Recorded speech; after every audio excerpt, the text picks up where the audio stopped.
जानू सुन जरा पलके तू उठा आंखों में छुपा लूं तुझे तुझसे चुरा लूं तुझे आ मेरे पास आ।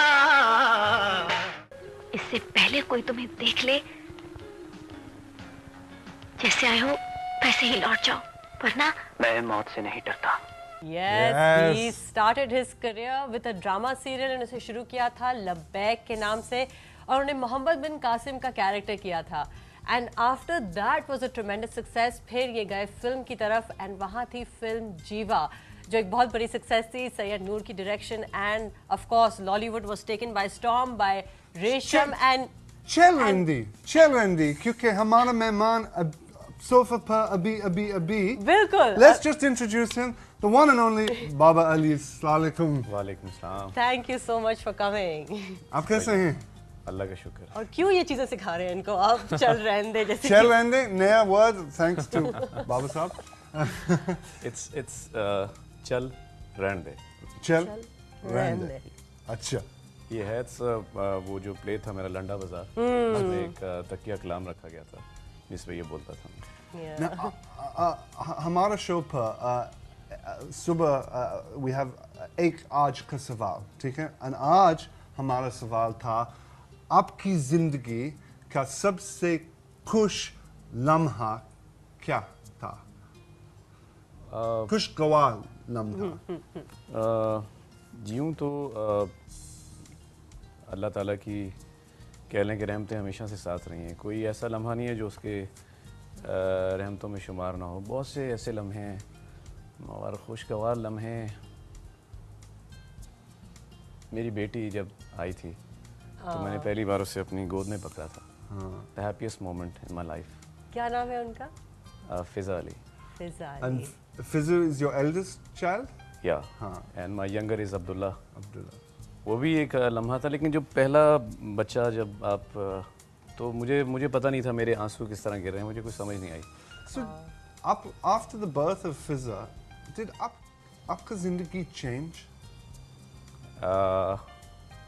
यस, तकरीबन एंटायर चेंज है। अब मेरी ज़िंदगी में बहुत सी चीज़ें ऐसी आ गई हैं जो हम सुनते थे कि बेटी रहमत है अल्लाह ताला की, और इसमें कोई शक नहीं। Like आपका priorities, you know, everything in every step of my life, हर चीज़, वो कोई भी ऐसी जगह नहीं है जहाँ मुझे चेंज ना मिला हो।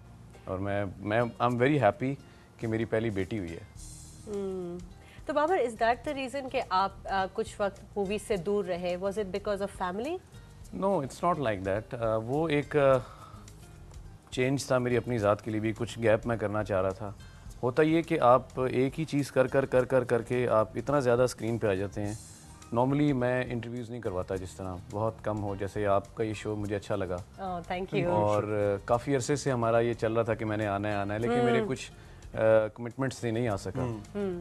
आज मैं आया। मैं खुद भी I am very happy to part of this program. Thank you. और इसी तरह मैं फील कर रहा था खुद, मेरी ज़ात ने एक फ़ैसला किया, नहीं अब थोड़ा गैप होना चाहिए।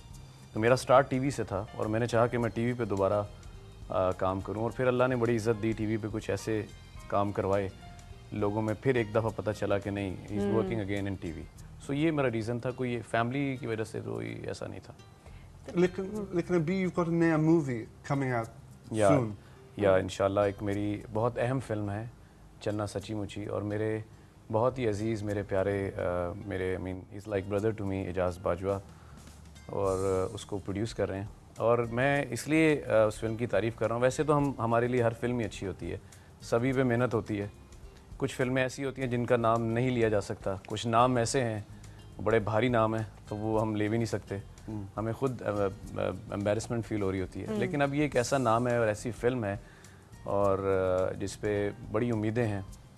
और मेरी उम्मीद भी है, I am not a hero of the movie, I am playing a part of villain, but the villain is मैंने अपनी अभी तक ऐसा विलन नहीं किया, ऐसा रोल नहीं किया।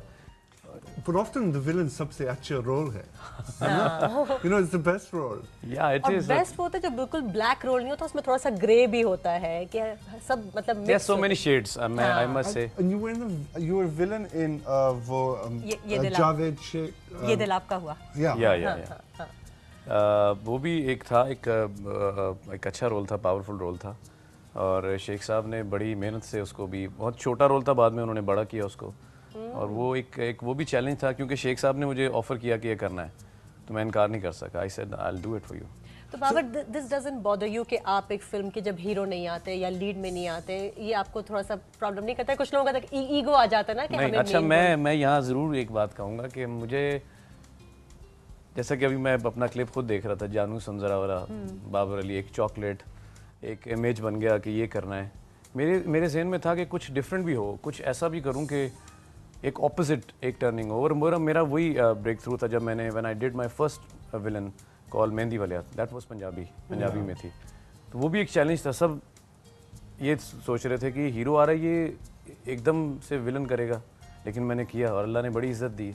देन घर कब आओगे and there is a slot, वो एक हो ही जाता है, रूटीन है जो हमारी एक रूटीन में चल रही है सिलसिला। लेकिन कुछ चीज़ें ऐसी हैं, कुछ नाम ऐसे हैं जो याद रह जाते हैं, जो एक ब्रेक थ्रू मुझे सैयद नूर साहब ने दिया, जो मेरे I mean he is like teacher to me, वो उन्होंने मुझे इंट्रोड्यूस किया, तो वो सारा वो चीज़ें वो आपको याद रह जाती हैं, तो वो एक चेंज था जो मैंने किया था। Babar, we have a very special person online. आपके जो प्रोड्यूसर है नई फिल्म के, Ejaz Bajwa, is on the phone. अस्सलाम वालेकुम एजाज साहब। जी वालेकुम अस्सलाम, क्या हाल है आपके? बिल्कुल ठीक, आप कैसे हैं? अल्लाह का बड़ा करम, बिल्कुल खैरियत से हूँ, बिल्कुल ठीक ठाक। आप लोग ठीक है? बिल्कुल। नई फिल्म पे बहुत काम चल रहा है? जी जी, इंशाल्लाह बहुत चल रहा है काम। अब तो तकरीबन 90% काम खत्म हो चुका है। तो आपका नया मूवी बहुत महंगा है। I heard apart from खुला आसमान के नीचे, the most expensive फिल्म सुनने में आया है। जी जी जी, मोस्ट एक्सपेंसिव तो ये है कि एक तो इसके डिले होने की वजह से, एक जो आजकल फिल्म की एक जरूरत होती है लाजमी, जिसके बगैर एक अच्छी फिल्म नहीं बन सकती, वो सारी चीजें इसमें पूरी करने की कोशिश कर रहा हूँ। और उसके लिए जाहिर है बजट तो चाहिए होता है अच्छी चीज बनाने के लिए या करने के लिए। And बाबा अली साहब परफॉर्मेंस इस फिल्म में कैसे हैं? जी, बाबर अली का तो मैं उस वक्त से फैन हूँ, as a actor Babar Ali का फैन उस वक्त से हूँ जब मैं इस फील्ड में भी नहीं था। बाबर अली फनकार बहुत अच्छे हैं, और इस फिल्म में तो खास तौर पे उन्होंने बड़ी ही मेहनत के साथ अपना रोल जो है वो निभाया है, और बड़ी मेहनत कर रहे हैं और बड़ा कोऑपरेट कर रहे हैं मेरे साथ। और इंशाल्लाह नवंबर में रिलीज होगी तो लोग जरूर पसंद करेंगे बाबर अली साहब के इस कैरेक्टर को। तो बताइए भाई, कब आ रही है फिल्म? ये नवंबर में इंशाल्लाह मेरा प्लान है। नवंबर में, चलें, good. Baba, do you want to have ask a question? अस्सलाम वालेकुम एजाज भाई। जी वालेकुम अस्सलाम, कैसे हैं बाबर? ठीक ठाक। प्लेजेंट सरप्राइज, आपने फ़ोन किया।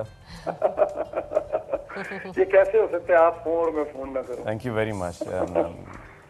आपको तो पता होना चाहिए कि मैं आपका वैसे भी फैन हूँ। नहीं, मुझे बल्कि बड़ी खुशी हुई है सुन के, और मुझे आप मजीद शर्मिंदा ना करें, आप he is like brother to me, मेरे भाइयों की तरह। शर्मिंदगी वाली बात नहीं है, जो किसी में चीज एक हो उसको अप्रिशिएट करना चाहिए। बिल्कुल। मैं बल्कि इनकी यहाँ एक बात बताऊंगा, अभी इन्होंने एक फिल्म में मेरे पर कोई गाना नहीं था, ऐसा ही था ना एजाज भाई?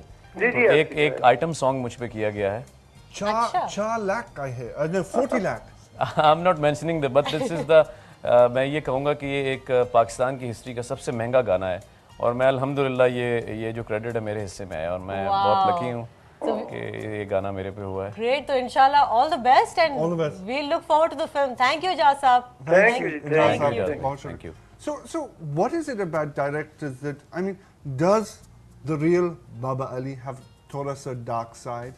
Because if you're portrayed as the villain, you know, what do they see? Hamara directors. You want me to show you? You want me to show you right now? No. Please, sir.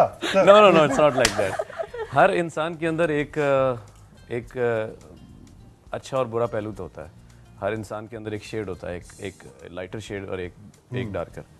तो dark shade भी आते हैं बाज़-औक़ात, तो मैं कोशिश करता हूँ, और मेरी जो वाइफ हैं वो बहुत हद तक मुझे इस जो हार्ड पोर्शन उससे निकालने में कामयाब हो चुकी। थोड़ा सा रह गया, वो भी इंशाल्लाह पैसेज ऑफ टाइम निकल जाएगा, कभी कभी हो जाता है।